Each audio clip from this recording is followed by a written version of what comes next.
2000년대 초반 레알 마드리드의 선발 명단은 현실이라기보다 판타지에 가까웠는데 지단 피구, 호나우두, 라울 베컴, 그리고 호베르투까지 축구 역사상 가장 위대한 이름들이 하나의 유니폼을 입고 뛰었던 그 시절을 세계는 그들을 보고 갈락티코라고 불렀습니다. 선수들의 몇몇만 놓고 본다면 이 팀은 축구 역사상 가장 강력한 팀이어야 했으나 역사의 기록은 우리의 예상과 달랐는데 오늘은 갈락티코 일기가 왜 실패할 수밖에 없었는지 그 이유들에 대해 알아보도록 하겠습니다. 그럼 지금 바로 시작합니다. 갈락티코의 신화는 2000년 7월 스페인의 건설 재벌 플로렌티노 페레스가 레알 마드리드 회장 선거에 출마하면서 시작되었는데 당시 레알은 바로 직전 시즌 챔피언스 리그 우승을 차지했지만 재정적으로는 막대한 부채에 시달리고 있었습니다. 페레스는 축구적인 공약 대신에 충격적인 비즈니스 제안을 던졌는데 바로 당선되면 라이벌 바르셀로나의 주장 피구를 데려오겠다는 약속이었고 그는 만약 이 공약을 지키지 못한다면 전 회원들의 시즌 티켓 비용을 자신의 사비로 대납하겠다는 파격적인 조건을 걸었습니다. 결국 페레스는 당선되었고 며칠 뒤 세계 축구계는 경악했는데 당시 역대 최고 이적료였던 6,200만 유로의 바이아웃 금액이 입금되었고 바르셀로나의 상징이었던 피구가 레알의 흰색 유니폼을 입게 되면서 이것이 갈락티코 정책의 서막이었습니다. 피구의 영입으로 자신감을 얻은 페레스 회장은 이후 지다네스 이 파보네스라고 불리는 축구 역사상 유례가 없는 영입 정책을 공식화하며 그 핵심 전략은 매년 여름 세계 최고의 스타 한 명을 반드시 영입한다는 것이었습니다. 페레스의 논리는 명확했는데 가장 비싼 선수가 사실은 가장 저렴한 선수다라는 논리였고 그는 천문학적인 이적료를 지불하더라도 그 스타들이 벌어다주는 유니폼 판매 수익과 스폰서십 계약 등이 이적료를 상회할 것이라고 계산하였는데 실제로 레알 마드리드의 매출은 기하급수적으로 늘어났고 구단은 세계에서 가장 부유한 클럽으로 발돋움했습니다. 초기의 성적 또한 이 정책이 옳았음을 증명하는 듯 했는데 명장 비센테 델보스케 감독의 유연한 리더십 아래서 개성 강한 스타들은 하나의 팀으로 융화되었습니다.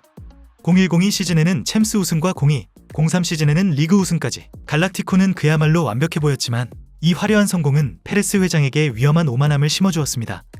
2003년 6월 레알 마드리드는 라리가 우승을 차지하며 축제 분위기에 휩싸여 있었으나 바로 그날 밤에 구단 사무실에서는 갈락티코의 몰락을 예고하는 충격적인 결정들이 내려지고 있었습니다.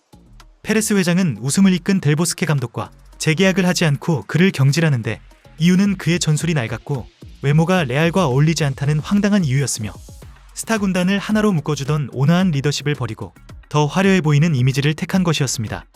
그리고 이어지는 여름 이적 시장에서 구단은 축구 역사상 가장 치명적인 경영 실수를 저지릅니다.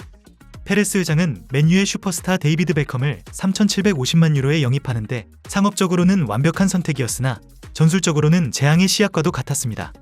이미 팀의 오른쪽 윙에는 세계 최고의 선수 피구가 버티고 있었기 때문으로 베컴의 영입은 전력 보강이 아닌 중복 투자이자 마케팅용 전시였습니다. 더 큰 문제는 베컴의 이적료와 연봉을 마련하기 위해 팀의 심장을 팔아버렸다는 점인데 그 희생양은 수비형 미드필더 클로드 마켈렐레였습니다.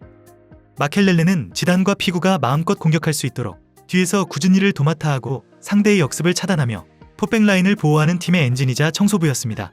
그는 자신의 헌신에 비해 턱없이 낮은 연봉의 인상을 요구했지만 페레스 회장은 이를 단칼에 거절했으며 페레스는 마켈렐레를 첼시로 팔아넘기며 자신들은 마켈렐레를 그리워하지 않을 것이라며 인터뷰까지 남겼으나 이것은 축구라는 스포츠의 본질을 완전히 오판한 발언이었습니다.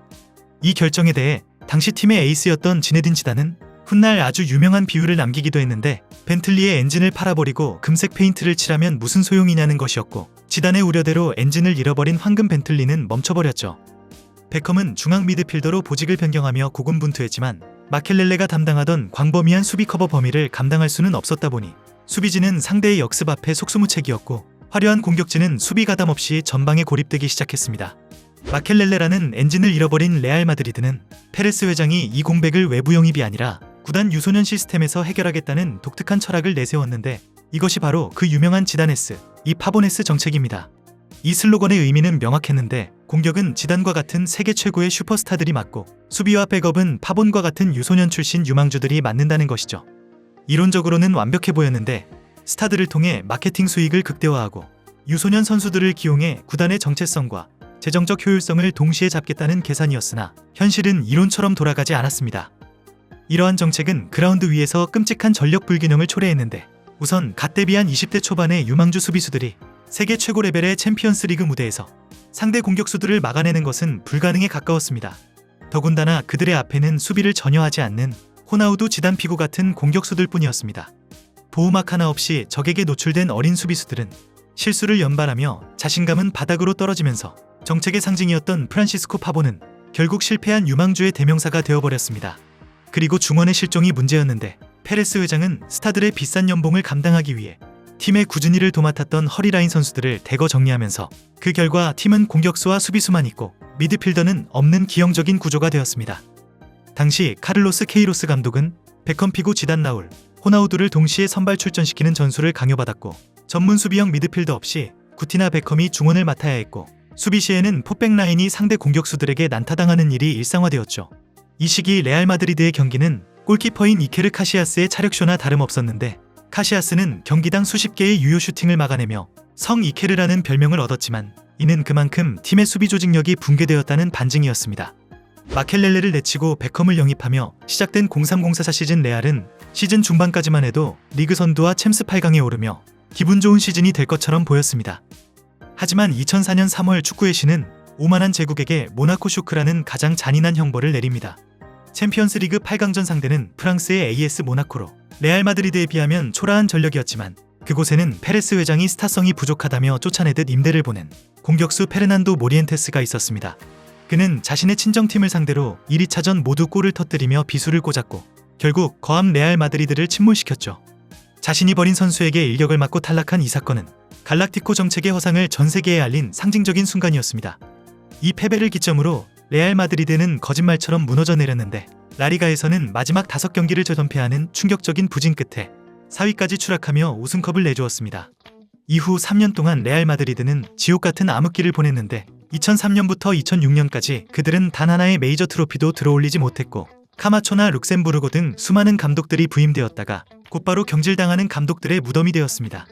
그 사이에 최대 라이벌 바르셀로나는 호나우지뉴라는 진정한 축구 천재를 앞세워 부활했는데 2005년 11월 산티아고 베르나베우에서 열린 엘 클라시코에서 호나우지뉴가 레알 마드리드의 수비진을 유린하며 2골을 터뜨리자 자존심 강한 레알 마드리드 홈 관중들이 기립박수를 보내는 레알 역사상 가장 치욕적인 장면이 연출되었고 이는 갈락티코의 완전한 패배를 의미했습니다.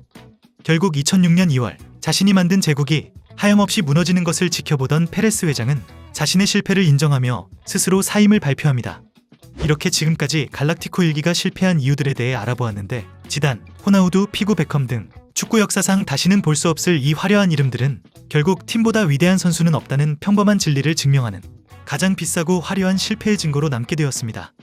여러분들은 갈락티코 일기에 대해 어떻게 생각하시나요? 댓글로 많은 의견 남겨주시면 감사하겠습니다. 그럼 이번 영상은 여기서 마치며 지금까지 에띵이었습니다.